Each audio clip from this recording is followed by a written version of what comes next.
Asibingelele umbukeli nomlaleli ngasekhaya. Sisendaweni yase Vryheid la esize khona kumhlonishwa la bezovala khona ke imjikelezo bekade ehambela ke imiphakathi ufuna ukuza ngebudget asuke ehambisa kubona ukuthi bathini ke ngayo. Njengamanje ke sinaye uyena ozosithatha sibeke ukuthi eindaweni akayihambelile kuhambe kanjani ikuphi futhi akakutholile kusuka emphakathini. Mhlonishwa asikubingelele sikwamukela. Ngiyakubingelela niyababingelela nasemakhaya. Kuyintokozo ukuthi ke sibe nawe Mhlonishwa usulamhlanje. Sazi namhlanje ukuthi ubuyivala ke ubuyigqopa noma ubungavali ke emphakathini kodwa lo mjikelezo webudget ubukade uvala namhlanje. Kuthini mhlawumbe ukuphala kwakho ngathini futhi umuntu bade ngekho kulezi indawo ubukade uyihambela? Sihambe kahle kusukela siqala kwaNongoma sayophongolo sayidumbe sayondini njengoba bese siyivala namhlanje ebaqulusini. Sihambe kahle abantu bebesemukela kodwa ngiyafisa ukusho ukuthi kukhona lokho ukuthi abantu abakayiqondi kahle ibudget ma kuthiwa uthazoxoxa bavele bathi nje siyayimukela ibudget kodwa bese beyicelela into zaboka abayicelayo kodwa bangangeni bagxile kahle kuthenini ngempela imali isebenza kanjani, iziphi izinto okufanele bayilindele ukuthi bazoyithola, iziphi izinto okufanele bazi ukuthi kusho ukuthi abazi ukuyithola njengoba zingaxoxwanga kwibudget. Kodwa ke sihambe kahle bese thula ke ibudget embi engezukufikisa la sifuna ukufika khona kodwa abantu bayemukelile sihambe kahle sijabulile. Mhlawumbe nje ngifisa ukubhala siyazi ukuthi ke umkhandlu weZululand uphethe izinto eziwu2 uphethe amanzi uphethe ke ama-toilet njengamanje kunomsebenzi omkhulu eniza nawo kulo vele kuwona enosebenzayo nokuthi ndaba futhi yama-toilet uke wathi futhi kuyithinta mhlawumbe kulezi zinto eziwu2 ikuphi ongafisa ukutshena umbukeli nomlelo ngasekhaya? Sinalo uhlelo lwamanzi bengihambe ngilokhu ngibachazela izakhamuzi zaseZululand ukuthi siseneyingqinamba eziningi esibhekene nazo siyazama ngakho konke okusemandleni kodwa siseneyingqinamba eziningi. Lento ye-unemployment yokubathi abantu abasebenzi iyona esidalela inkinga enkulu kakhulu ngoba imali okufanele ngabe siyayicosha siyicoshi. So ke lokho kusifaka godlweni ukuthi siyahambisa kodwa kukho thina esicoshayo. Umukhuluma ngerevenue ayikho kithi kodwa kufanele thina siwahambisa amanzi abantu abasebenzi kodwa futhi nangendlela abantu bakithi abakhe ngayo kulukhuni ukuthi basheshe bafike la thina sifuna ukufika khona sithi hayi no abantu sebeyawathola amanzi ngendlela efanele. Udaba lwezindlu zangasese sibe neminyaka ewu8 izindlu zangasese zingakhiwa ngenxa yezinkantolo. Siqalileke manje siqale ngemali engango 20 million esizofaka ama-toilet awu 780 esowafaka emkhandlwini emithathu kodwa iconsi olwandle umubuka abantu idingo abafuna ngawo izindlu zangasese ngoba azikho.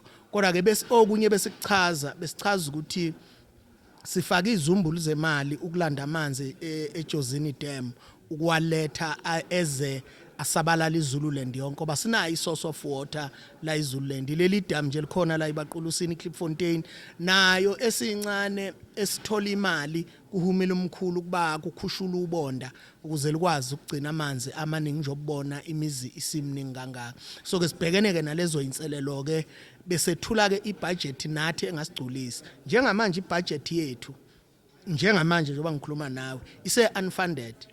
Yini uma kuthiwa ibudget unfunded? Yingoba sisho imali esinayo kodwa eyintweni esithi sizozenza engezikwenela kuthiwa ke i-unfunded. Sisalwa ke nalokho ukuthi ibudget yethu ibe funded. Mhlawumbe Mashobana ukhuluma ngokuthi ibudget yenu yehle ngo8%. Uma ubuka manje isimo somnotho futhi siyakhuphuka, kukhupha upetrol, kukhupha udiesel, awucabangeni ukuthi uphinde kuaffect futhi ibudget yenu enihlelele yalonyaka? Kakhulu izo affecteka kakhulu njoba kade ngichaza nje ukuthi sisenkingeni ye-unemployment. So kuma kukhuphuka upetrol no diesel no paraffin abantu abazo affecteka kakhulu yibo labantu basemakhaya esibaholayo kuyiZululand njoba iZululand ingaphansi komkhandlo semakhaya. So ke vele kuzoba likhuni uyabona ukuthi usemkhulu umsebenzi esibhekene nawo. Mhlambe okunye futhi okuye kwavela nidonsa amanzi niwathusa ejozini niwaletha ngapha. Isabelo mali eninaso enisibuka nithi ngahle nisithole sika 1.6 billion. Ngabe ngicabanga ukuthi sizoba enough ukuthi niwadonse amanzi futhi nizokwazi niqede ngawo umsebenzi plus ukwakha nethi sangasese. Incane kakhulu imali esinayo. Kodwa ithemba esilibeke khona njengoba ngake ngabika kwabe indaba ukuthi kade kufike umnyango kazwelonke wezamanzi uzobuka umsebenzi esiwenzayo uze neMpumalanga neNorthwest kanye neLimpopo. Ekufikeni kwabo ngesikhathi sethula umbiko sabeka ukuthi imali esishoda ngayo imali engango 2 billion ezokwenza ukuthi abantu wonke lamanzi esiwalanda ejozini afinyelele kubantu. Beku 2037 ngokwesibalo sethu ukuthi kuyothi kusha u2037 azobe sefika kahle kabantu ebantwini amanzi. Kodwa sijabule kakhulu uma sithola uDTG esiqinisekisa ukuthi lo 2 billion esithi sishoda ngawo bazosinikeza. Uyabona ke lokho ke sekusinika ithemba ukuthi uma ukhuluma ngo2037 hayi sekuyisikhathi esikude leso isikhathi soba nganeno kusho ukuthi abantu bazokwazi ukuthi sinalelo themba ke manje kulomsebenzi esizana ukuthi hayi uzokwenzeka nakuba sizonikezwa ngama phases kodwa lokho nje kuzosho ukuthi umsebenzi awuzukuma uzoqhubeka. Mhlambe okunye sengiphetha nje Mashobane uveze ukuthi ama toilet azokwakhiwa azoba u720 and abheke kwimikhandlo emithathu. Ngabe uluphi uhlelo enilisebenzisile ukucubungula ukuthi nayi imphakathi eyidingayo ama toilet okanye futhi kunemphakathi eyasala futhi ingawatholanga ama toilet ngaphambilini kodwa sengiyabuya again ngohlelo lama toilet nimisa kanjani esimene sikanjalo? Ama toilet esizowakha njengamanje akusiyi plan yethu. Yiplan leyo kwakufanele kwakhiwa ama toilet ngo2017 ngoba umeya mina engene emva kwakhe wayesewethulile ngisho emphakathini inkantolo ke yamisa sivele sathatha lo hlelo ngoba ukwazi ukuthembisa abantu uma ama toilet esefikile ubusi yoqala kwenye indawo yonke lama toilet akade ngwethula la ama toilet ayisevele ethuliwe kodwa kwase kuthi nya besiyovuselela ke lokho ke silandele nje leyo process yokuthi bakhona abantu okwase sebehlonziwe konke sizoqala kubo so mase siqala uphase 2 so bese siqala ke kuma toilet amasha ke sesibuka kuma kwi-IDP ukuthi omasipala balethe kanjani so bese silandela lokho kodwa kwamanje sisabhekene nabantu abasebethenjisiwe empeleni khona indawo okwase kumbiwe ngisho imgodi yizo ke lezi indawo esi-identifyile. Alright, asibingelele kubo bonke ozakwethu abakhona la bezindaba siphinde sibingelele nakwena Mashobane. Namhlanje ke besuka iRoad Show engeyokugcina usukena namhlanje ikakhulukazi uke waqhuqumezela abantu abasha ukuthi abahambe bayobhalisela ukuvota. Kodwa ke singeke sikubalekele ukuthi abantu abasha bayeqhelelanisa nohulumeni nento zokuvota. Uke waphinde wakhuluma ngeequitable share. Umuntu komusha uzokubuza ukuthi equitable share ingisiza kanjani mina as an individual? Bengibaqhuquzela ngenxa yokuthi le mali okuthiwa yi-equitable share njengoba kuthiwa nje equity so kusho ukuthi imali niyithola uhulumeni unabela ngokobungako benu kwi-voters roll so ke uma kuthiwa abantu ebaqulusini ngenza isibonelo ba 120,000 abantu abakuyi-voters roll aba 120,000 uhulumeni uzonikeza imali ngokuthi abantu ba 120,000 ebaqulusini kanti abantu bawu200,000 kunabantu abawu80,000 abangabaliwe labo bantu bazobangisana kuyo le mali yalabo bantu abawu120,000 bengibaqhuquzela ke kulokho ukuthi kuyasiza ukuthi sibhalise sonke ngoba umthamo wemali enitholayo ithi xaxa niyakwazi ukuphusha izinto abantu abasuke bekhala ngazo ngakho bengibakhuthaza ke nabantu abasha ngoba kakhulu sibheke bona njoba uzwile ukuthi abantu abasha babalelwa ku4 million abangakubhalisela ukuvota okulindeleke ukuthi kulolu khetho bakwazi ukubhalisa bakwazi ukuyovota olunye udaba mase sibancenca ukuthi abayovota kodwa kwamanje sisabancencela ukuthi ababhalise ukuze uhulumeni azi ukuthi bangaka abantu la eSouth Africa. Mhlambe ke owabhalisa wavota kodwa sibone isimo sakhe singashintshi njengamanje umuntu omusha mhlambe ungathini kuyena ongaboni equitable share imsiza. Ngiyabakhuthaza abantu abasha ukulwela ukuvota kusithatha iminyaka engango 343 years silwela ukuvota ngakho ke ngiyabakhuthaza abantu bakithi ukuthi abasukudikibaliswa u30 years kuphela sikhuthaza abantu abasha ukuthi abasondele kodwa ngoba ngeke siqashwe sonke ilento ke engigqugquzelayo ukuthi abazame abafisa ukwenza imisebenzi yezandla abafisa ukuvula amabhizinisi bawavule. Kodwa uzokhumbula ukuthi bengilokhu ngehla ngenyuka nginxenxa uhulumeni ukuthi lento ye-unemployment it's a disaster, ideclare njenge disaster ukuze yonke imali etholakalayo ifakwe kulesimo sabantu ukuthi abasebenzi. Uyabona ke ngaphinde ngacela ukuthi udaba lwamanzi alideclare as a disaster kanye nodaba lomgwaqo. Uzokhumbula ke mfowethu nabalalele emakhaya ukuthi kade sibizwe umengameli sizokhuluma yona iwater crisis. Uyabona ke kusho ukuthi uyizwile lento ukuthi akudeclare njengamanje umengameli unekomiti alikhethile lizobhekelela ukuthi ngempela senze njani ukusheshisa udaba lwamanzi. Nalolu ke udaba lokuthi abantu abasha balahla amathemba ngoba bathi abasebenzi. Kodwa mina ngijatshulisa ukuthi abantu abasha bafundile. Bayakwazi ukubona ukuthi yini esingayenza ukuze sibhekane nesimo sokungabi bikho kwamathuba emisebenzi. Yikho ke ngoJuni kulenyanga ezoqala sobe sine unemployment graduate dialogue la sizobe sixoxa khona sithatha imbono yabo. Le mbono yini sikwenze ngoJuni senzela ukuthi sithi singene enyakeni omusha wezezimali sibe sesazi ukuthi abantu abasha bacabangani singabelekelela kanjani ukunciphisa lesi simo abantu abasha babhekene naso. Mhlawumbe masihlabela phambili Mashobane uke wakhuluma ngokuthi umasipala ukweleta imali elinganiselwa ku-900 million. Ngoba ukuthi uze wathi is close to 1 billion. Mhlawumbe ke sifike kanjani lapho and ithini iplan ukuya phambili ngoba mabe umasipala unesikweleti ezingaka that is a disaster waiting to happen. I-disaster yangempela empeleni umkhandlu wile sihamba ngamadolo ngoba ngikwazi ukufihla lokho ngikufihlele izakhamuzi zaseZululand. Inkinga esibhekene nayo yokuqala le yamavaterikani. Amavaterikani asidla igidigidi zemali kodwa ayikho imali ebuyayo. Futhi asikwazi nanokwabala lawo manzi ukuthi amanzi angakanani sinika abantu abangaki. Awukwazi ngisho ukubabhalisa as an indigent. Kusho ukuthi unika nje abantu ongeke ukwazi ukubabala. Siqala lapho ke ikweletini. Okwesibili udaba lo service provider basuke besenzela imisebenzi. Siyehluleka ukuba khokhela ngesikhathi. Igcina imali ikhula, igcina isine interest. Uma ungamkhokhela uservice provider, imali igcina iba ne-interest. Ikhuleke imali njoba isize yafika la. Le nkinga esibhekene nayo yile engangichaza nasekuqaleni ukuthi imali yonke isebhodweni elilodwa. Sicaphune ebhodweni elilodwa. Ama grant esuke siwanikwa uhulumeni asebhodweni elilodwa. Imali okufuze ngabe siyicosha kubantu esingayicoshi.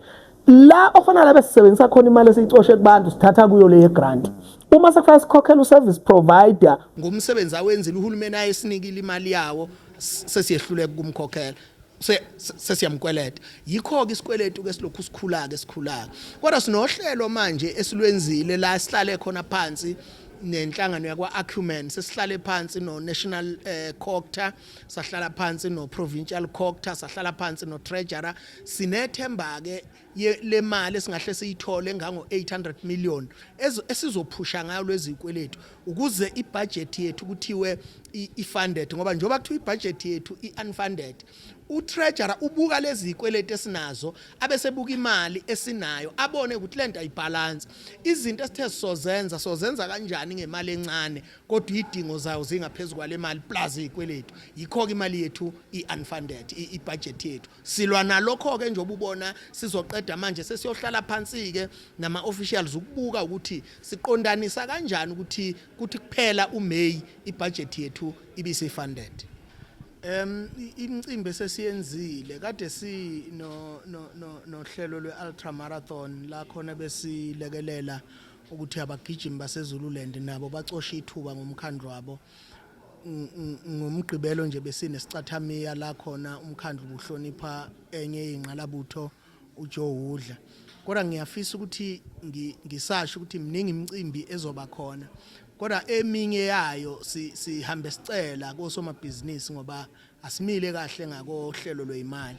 Kodwa ke enye into esijabulisile uma kuzogcina kuhambe kanje ngalolu hlobo esenza ngalo singahle sibe nesurplus yemali engango 7 million esibona ukuthi ke sizokwazi ukuhamba kahle ezinye izinto sikwazi ukuzenza njoba nje sizofaka amamitha awu 25,000 imizi sinoxhaso nakhona abasithembisile ukuthi bazosilekelela ekuthenini afakwe lamamitha azosiqinisekisa ukuthi sine indigent register siyazi manje ukuthi obani abangakwazi ukukhokha bangakhokha kanjani onke amathembu ethu siwabeke lapho ukuthi uma suqala unyaka lozoqalwa ngoJuly zizoqala into zethu ziqoqeke manje zibonakala ukuthi yiziphi esizilungisayo yiziphi ezineyinselelo lezi inselelo ezisasele sizogcina zona siyixazulule kanjani.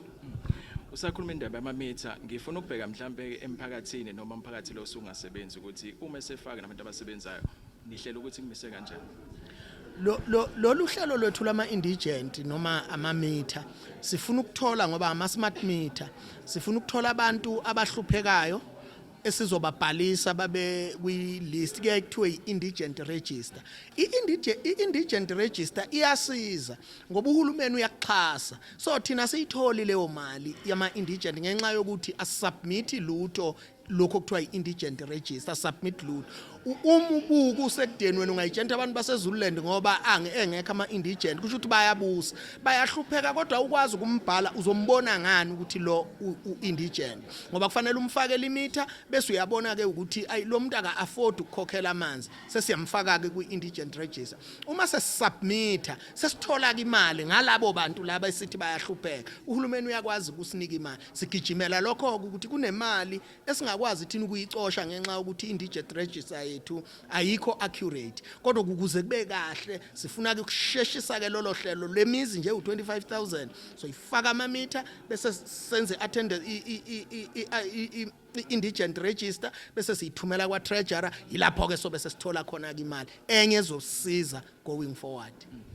Mhlawumbe singakushiya ngaphandle into eyenzakala sibonayo ezweni iyenzeka kakhulukazi into eyenzakalayo ezweni yenzeka indaba le abantu bokufika kuthiwa babuyele ngakubo kufanele incwadi zibelana mhlawumbe meya ekuphe engakuphawula njoba nala eZululand siyabona kuyenzeka bayangena abantu abahambe beshaya imashi into enganjalo ukuthi ababuyele emakhaya into enganjalo mhlawumbe athina amazwakhe mfowethu thina njenge IFP ngoba sikuhulumeni sakusho kudala ukuthi abantu abangenamaphepha ababuyele emakhaya namanje sisakusho kodwa la esifike sithi ukuhluka khona kancane uhulumeni mfowethu khona akukwazi ukuthi kusuka indoda nje noma insizwa nje noma usisi nje azothi hamba wena ngoba leyo nto izodala iinstability ezweni akhona amaphoyisa ukhona uHome Affairs okufanele bakwazi ukubona ukuthi lo muntu usemthethweni noma akekho emthethweni ubona ngani uma ekhipha incwadi uyayazi niyona incwadi eshoyo ukuthi lo muntu usemthethweni noma akekho emthethweni asibadinga abantu abalaba kwamanye amazwe abangekho emthethweni asibadingi lokho nje kumile kodwa thina esibona ukuthi phela izwe lelibuswa umthetho akwazi ukuthi noma ubanje nawe nje uwazi ukuhamba ubuzwa inoma ubanje ukuthi ungwala eSouth Africa noma usiya kodwa khona abantu abanohlelo lwalokho ngakho thina uma sifunizwe libe nokuthula sithi thina akulandelwe izinto ngendlela esemthethweni njengamanje ukhona umnyango wakwa Home Affairs wenzani yini enziwa umnyango wakwa Home Affairs ngobuthule so kufanele ngabe kusukuma wona amaphoyisa nalaba beze ababheke abasibhekelele imingcele yethu yibo kufuna benze leyo nto njengathi nje thina la eZululand sinalo uhlelo vele esihambela khona kodwa nathi asihambeli nje silanda amaphoyisa silanda abakwa Home Affairs bonke bakwazi umuntu ukumsesha ukuthi ngempela ula ngokusemthethweni noma akekho emthethweni bese sithi ke nina hambani sinohlelo futhi lokuthi siyabalayisha ngoba suke sihamba namaphoyisa sibathathe sobabuyisele emazweni kodwa sibahlukumezi futhi asivele nje sidibane nomuntu emgwaqeni sithi ungwapi wena ngoba lokho kwehlisa isithunzi sezwe njoba nje sihlupheka umnotho nje umnotho uzolimala kakhulu ngoba abatshali beyimali babheka kakhulu ukuthi lelizwe linokuthula yini once babona ukuthi ayikunokuthula kulelizwe kuyahlonishwa umthetho uyahlonishwa uyabona abantu bazositshalela ke imali abantu abasha bathola imisebenzi kodwa uma kanje mfowethu mina ngiyakutshela ukuthi izwe lizogcina lingenakho ukuthula